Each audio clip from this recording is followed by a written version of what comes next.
আসসালামু আলাইকুম। 16.2 এর উদাহরণ 13 নম্বর প্রশ্নের সমাধান আমরা দেখব। এখানে একটি রম্বসের একটি কর্ণ এবং ক্ষেত্রফল দেওয়া আছে। এখান থেকে অপর কর্ণ এবং পরিসীমা নির্ণয় করা লাগবে। আমরা এর আগে একটা সমাধান দেখেছিলাম যেখানে রম্বসের পরিসীমায় দেওয়া ছিল। পরিসীমা দেওয়া থাকলে আমরা জানি রম্বসের 4 বাহু সমান। তাই পরিসীমা দেওয়া থাকলে 4 দিয়ে ভাগ করে এক বাহু বের করা যায়। আর ওই এক বাহু দিয়েই কিন্তু পিথাগোরাসের সূত্র অনুযায়ী অঙ্ক করা যায়। কিন্তু এখানে দেওয়া আছে ক্ষেত্রফল। ক্ষেত্রফলের ক্ষেত্রে একটা জিনিস মাথায় আনতে হবে, যখন আমি রম্বসের ক্ষেত্রফল চিন্তা করতেছি, রম্বস নিয়ে আমি যত সূত্র জানি সবকিছু আমার মাথার সামনে আসা লাগবে। রম্বসের ক্ষেত্রফল হাফ গুণ d1 d2। তার মানে রম্বসের যে ক্ষেত্রফল 120 দেওয়া আছে সেটা হাফ গুণ d1 d2 সমান 120।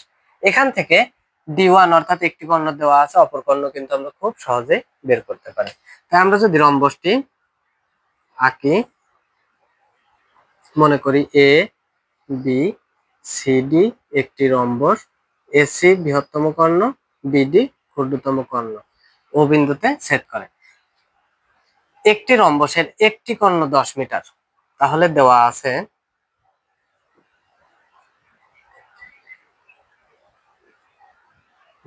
আছে যদিও 10 মিটার দেওয়া আছে, কিন্তু আসলে এটা মনে করি, কারণ চিত্র কিন্তু দেওয়া নাই। মনে করি এবিসিডি রম্বসের ক্ষুদ্রতম কর্ণ বিডি। বিডি সমান যদি আমরা ধরি d1 সমান 10 মিটার, একটি কর্ণ, এবং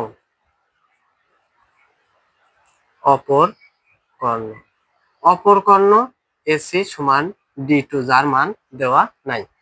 এবং পরিসীমা কত নির্ণয় করতে বলছে। পরিসীমা নির্ণয় করতে গেলে এই জিনিসটা মাথায় রাখা লাগবে যে পরিসীমা নির্ণয় করতে গেলে বাহু লাগবে। যে কোনো কিছুর পরিসীমা নির্ণয় করতে গেলে বাহু লাগে। তো বাহুর মান কি আছে? নাই।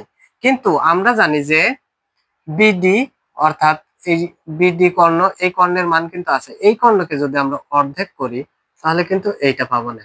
এখন প্রশ্ন মতে কি আছে? ক্ষেত্রফল 120। কার ক্ষেত্রফল? রম্বসের। এখন আমরা জানি রম্বসের ক্ষেত্রফলের সূত্র হাফ গুণ d1 d2, তাহলে এটা সমান 120। তো এখানে তার উপরে আমরা জানি সূত্র লিখে নেওয়া যেতে পারে যে রম্বসের ক্ষেত্রফল সমান হাফ গুণ d1 d2। এখন প্রশ্ন মতে এই হাফ গুণ d1 d2 সমানই 120। হাফ গুণ d1 এর মান কত? 10 গুণ d2 এর মান নাই, সমান 120। বা 2 1 2, 5 দুগুণা 10। তাহলে d2 সমান কত হচ্ছে? 120। 5 গুণ আছে, ডান পাশে গেলে ভাগ। d2 এর মান 5 দুগুণা 10, 4 5 20, 24। d2 এর মান কত পাচ্ছি? 24। অর্থাৎ এই d2 কি? এসি। তার মানে বিডি এর মান পাইছি আমরা, এইটুকের মান 10 দেওয়া ছিল এবং এইটুকের মান আছে 24 পাইছি। এখন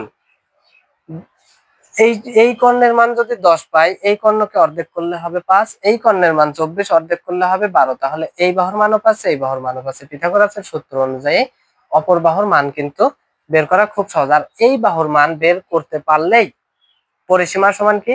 যেহেতু 4 বাহুর যোগফল, তাই যত পাবো তার সাথে 4 দিয়ে গুণ করলে কিন্তু এনাফ। তাহলে কি দাঁড়াচ্ছে? অতএব ও ডি সমান 10/2 সমান 5, এবং ও এ সমান 24/2 সমান 12।